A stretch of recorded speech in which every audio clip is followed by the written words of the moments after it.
ہمارے ساتھ جو آج اسٹوڈیو میں مہمان ہیں، بہت ہی نہایت معزز مہمان ہیں ہمارے ساتھ، مولانا محمد الیاس چنیوٹی صاحب، جو ممبر صوبائی اسمبلی ہیں اور اسی طرح ختم نبوت انٹرنیشنل موومنٹ پاکستان کے امیر بھی ہیں اور دیگر کئی رفاہی اور فلاحی کام بھی کرتے رہتے ہیں۔ تو پروگرام کو شروع کرتے ہیں اسٹوڈیو مہمان سے۔ بہت شکریہ مولانا صاحب، آج آپ نے ہمارے لیے وقت نکالا، ہمارے لیے اعزاز ہے کہ آپ ہمارے اسٹوڈیو میں تشریف لائیں۔ اچھا، آج ہم بات کر رہے ہیں، جو پروگرام کا پہلا حصہ اس میں ہم بات کر رہے ہیں بیت المقدس کے حوالے سے۔ تو بیت المقدس کے حوالے سے یہ امت مسلمہ کا مشترکہ نظریہ ہے اور یہ عقیدے کا مسئلہ ہے، یہ کوئی سیاسی مسئلہ نہیں ہے۔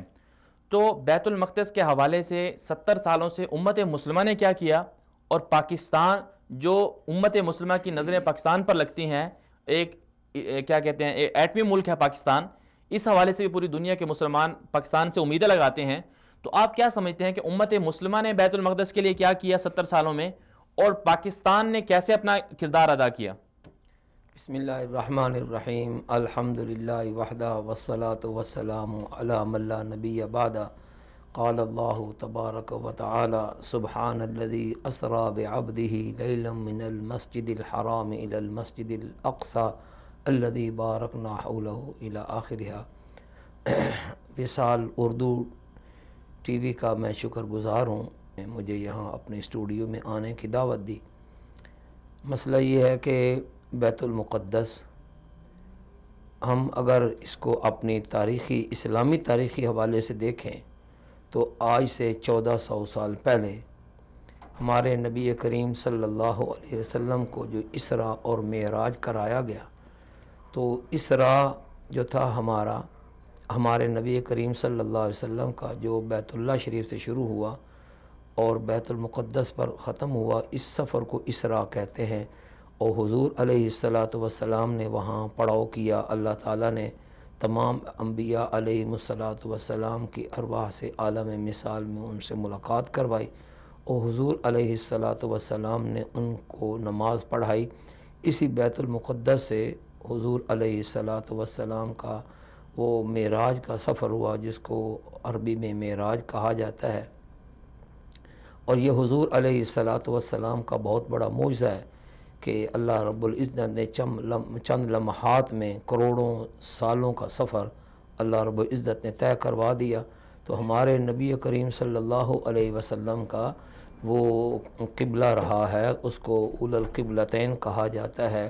اور نبی کریم صلی اللہ علیہ وسلم جب بیت اللہ شریف میں بھی نماز پڑھتے تھے تو ایسے رخ سے پڑھتے تھے کہ ملتزم کا وہ رکن یمانی والا حصہ اور حجر اسود والا حصہ، اس دونوں کے درمیان آپ نماز پڑھتے تھے تاکہ دونوں قبلوں کی طرف جو ہے آپ کا رخ ہو جائے۔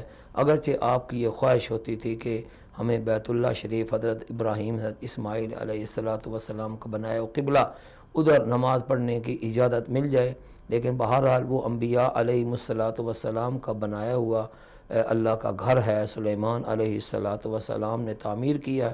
اور جیسے کہ تاریخی روایات سے پتہ چلتا ہے کہ یہ بیت المقدس جو ہے یہ حضرت عیسیٰ علیہ السلام سے بھی 4000 سال پہلے اس کی تعیین ہوئی ہے، حضرت ابراہیم علیہ السلام سے بھی کئی صدیاں پہلے۔ اس لیے یہ مقدس جگہ ہے۔ وہ کتنے سارے انبیاء علیہ السلام، حضرت ابراہیم، حضرت اسحاق، حضرت یوسف، حضرت موسیٰ علیہ السلام، ان کی قبور وہاں پر ہے۔ اس لیے یہ صرف امت محمدیہ کا مسئلہ نہیں ہے، یہ ان تمام امتوں کا مسئلہ ہے جو حضرت ابراہیم علیہ السلام اور ان کے بھی اجداد کے مذہب کو یقینی اور آسمانی سمجھتے ہیں۔ اس لیے یقیناً یہ کوئی سیاسی مسئلہ نہیں ہے، یہ ہمارا مذہبی مسئلہ ہے۔ اس لیے یہ اللہ رب العزت کی توحید اور اس کی وحدانیت کے لیے ہی بنایا گیا تھا۔ یہود جو آج اس پر اسرائیل قبضہ جمانا چاہتا ہے، تاریخ نے یہ لکھا ہے کہ اس کی تو تقریباً 415 سال اس کا قبضہ رہا ہے، لیکن ان کی کوئی مستقل حکومت نہیں بن سکی۔ اگرچہ یہود کا یہ دعویٰ ہے نحن ابناء اللہ و احباؤہ، ہم اللہ کے بیٹے ہیں، اس کے محبوب ہیں، اور وہ یہ سمجھتے ہیں کہ ہم ہی حقدار ہیں، حالانکہ اللہ کا تو بیٹا نہیں ہے۔ اور بیت المقدس بھی جیسے بیت اللہ شریف وہ اللہ کی وحدانیت کے لیے بنا کسی مشرک کے لیے یا اللہ کے ساتھ کسی اور کو شریک کرنے والے کا اس میں حق نہیں ہے، لیکن یہ ایک المیہ ہے یہود کا کہ انہوں نے اپنے بھائی کو کنویں میں ڈال کر اور جو ہے ایک ڈرامہ رچایا، اور پہلے سے جو ہے یہ ہمیشہ کی ان کی یہ تاریخ ہے کہ اپنے مقصد کے حصول کے لیے ان کو کچھ بھی کرنا پڑے وہ کر جاتے ہیں۔ ایک کتاب ہے ان کی تالمود، جس کو وہ اس سے تورات سے بھی زیادہ مقدس اور اہم سمجھتے ہیں۔ اس میں ایک چیپٹر ہے کہ اللہ رب العزت نے آپ کو پوری دنیا کے اوپر حکومت کرنے کے لیے پیدا کیا ہے، اور آگے ساتھ سبق لکھا ہے کہ آپ کو اس مقصد کے حصول کے لیے جتنا جھوٹ بولنا پڑے اتنا جھوٹ بولو، جتنے بندے قتل کرنے پڑیں اتنے بندے قتل کرو، اپنے مقصد کو حاصل کرو۔ جن کی مذہب کی کتاب ہی یہ درس دیتی ہو ان سے خیر کی کوئی توقع نہیں ہے۔